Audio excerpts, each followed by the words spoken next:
sea. She loved the sound of the waves calling to her through her window. She dreamt every night of the mysteries that lay beneath. Her father was a fisherman. Each day he went out to sea, and each night Merrin waited at the rocky cliff edge, holding up a candle to guide him safely home. The two of them were poor. Their roof was leaky, and they sometimes went hungry. But as long as they had each other, Merrin knew they would be okay. At night, her father sang her songs about his great adventures. He sang of giant leviathan serpents, haunted caves, and a lost city of gold beneath the sea. Merrin knew the stories weren't real, but she loved to listen to them. She drifted off to sleep, imagining the wonders of the world below. And her life continued that way, simply and happily, until one night, her father didn't return. Merrin held up her candle at the cliff's edge all through the night, staring out at the empty sea. She shivered in the cold wind as she watched for him all the next day. Her eyes welled with tears as night fell again and there was still no sign of her father. At last, she collapsed into sleep. In her dreams, she saw him, trapped deep beneath the sea, calling to her for help. She awoke with a jolt. A desperate and dangerous plan was already forming in her head. She took scraps of metal and wood her father had caught in his nets and pieced them together. She hammered and bolted, she measured and sawed. And before the sun had set, she had built a tiny, rickety submarine. With trembling hands, she squeezed inside and dove down beneath the waves to search for her father.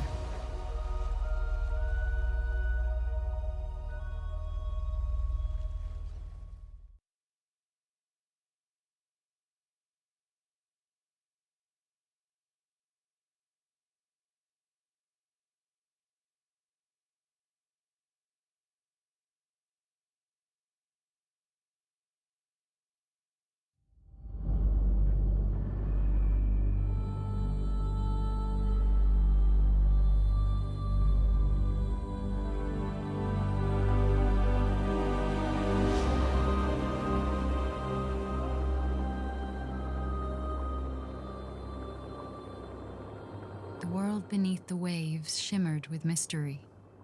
Glow-kelp bulbs lit up around her as she passed by.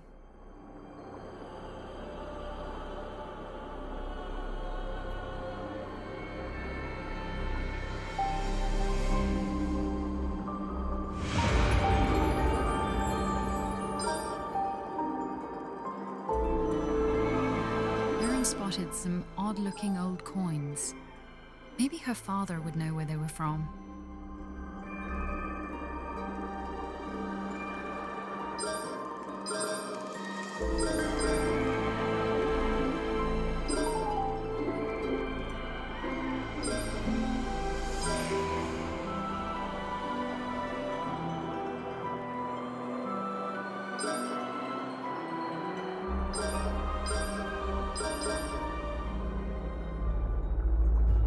Eerie light flickered and danced on the sea floor like an underwater fire.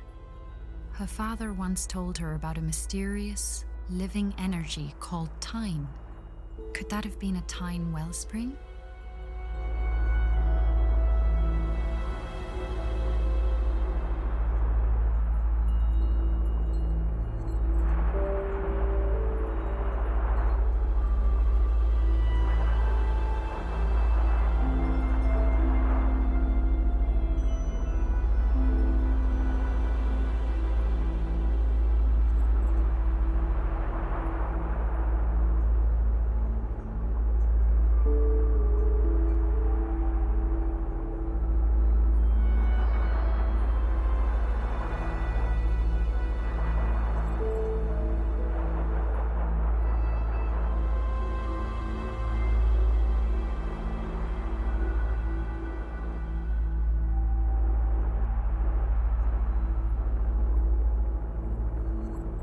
A seahorse made of clockwork gears, darted out of the way as Merrin approached. She wondered who could have built such a curious creature.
Merrin approached a glowing scrap of metal and pulled it inside. It was claw-shaped and had a strong magnetic pull. She took out her tools and attached it to a firing mechanism on her steering column.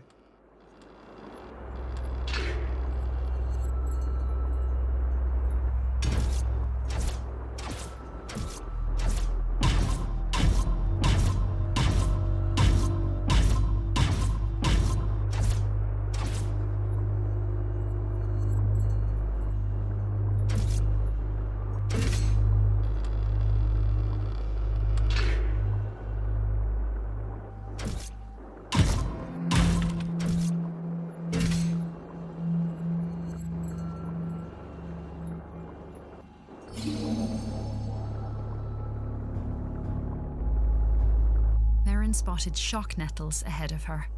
She had to be cautious, as the hostile creatures would attack her on sight.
A sleeping guardian blocked Merrin's path.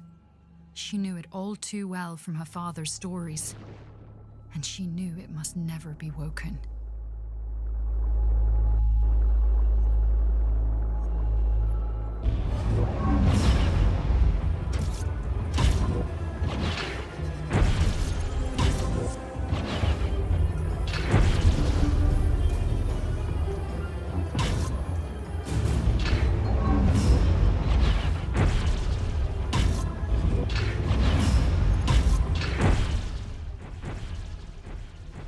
According to her father, the Guardians had been built by ancient undersea explorers called the Fomori. Merrin always thought the Fomori were a myth. Now she wondered if her father's other stories might be true.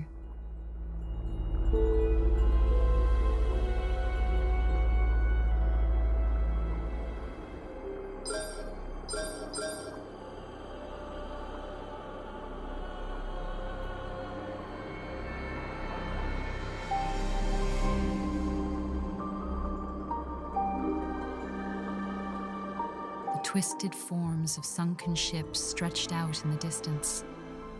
Was her father's boat somewhere among them?